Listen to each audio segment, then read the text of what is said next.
Okay, so in the prior example, I showed how we could do a single query with an image, and we used the frog over here on the left as our example.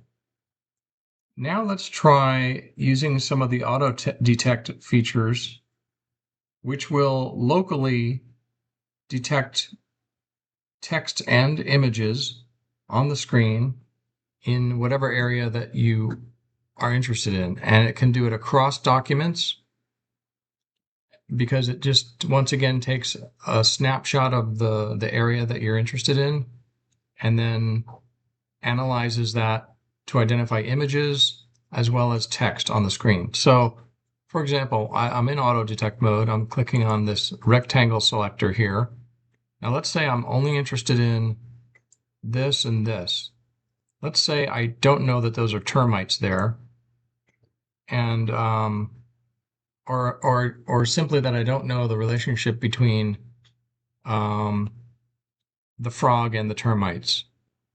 We saw from our last query in the example that there is a relationship, that frogs like to eat termites. But let's test our relationship query tool. And in order to use the relationship query, we want to select at least two items on the screen so that we can ask what the relationship is between these two items.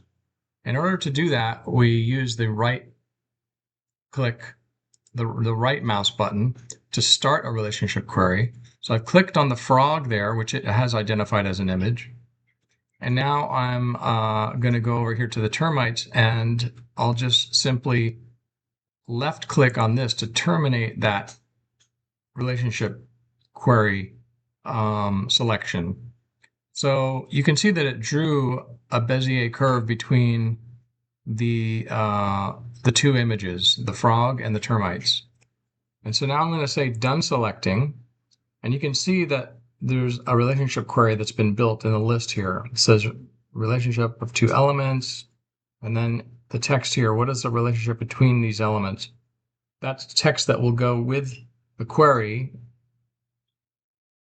And the context screenshot will also be sent unless I click this checkbox. If you uncheck any of these checkboxes, it will not send those with the query. Okay.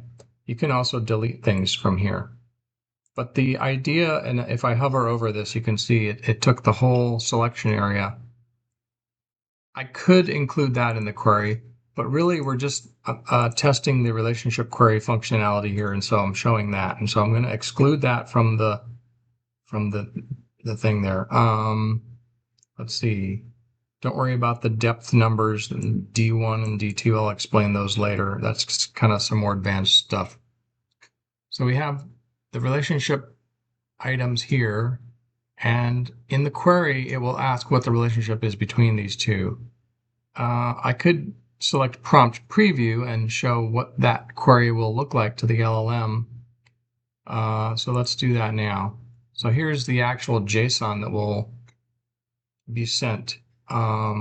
Here, the two images, the base 64 code is not being displayed because that hasn't been generated yet. And besides, it would be a giant thing of text that you wouldn't be able to read anyway. So we just put placeholders here. And later on, they're going to become file paths where you can actually go look at the images that you selected. So here's the query, analyze the relationship between the following two elements, and then there's this additional one that you saw on the screen.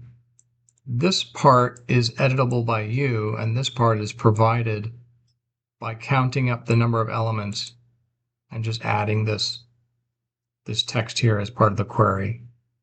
So I'm going to cancel that and take off prompt preview, and now I'll just send the query to the LLM, and let's see what happens. And right now we have the Anthropic Claude Sonnet 4.5 model selected. So I'm going to click on this, and it will query the LLM, the large language model, and ask it about the relationship between those two images.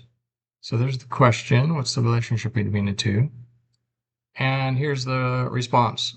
Relationship analysis So they've got it just basically the elements, identifies the elements as the poison dart frog and the termites. And then it's saying what the relationship is. There's a dietary connection. Poison dart frogs, blah, blah, blah. Goes into all the detail about the relationship between those two graphical elements.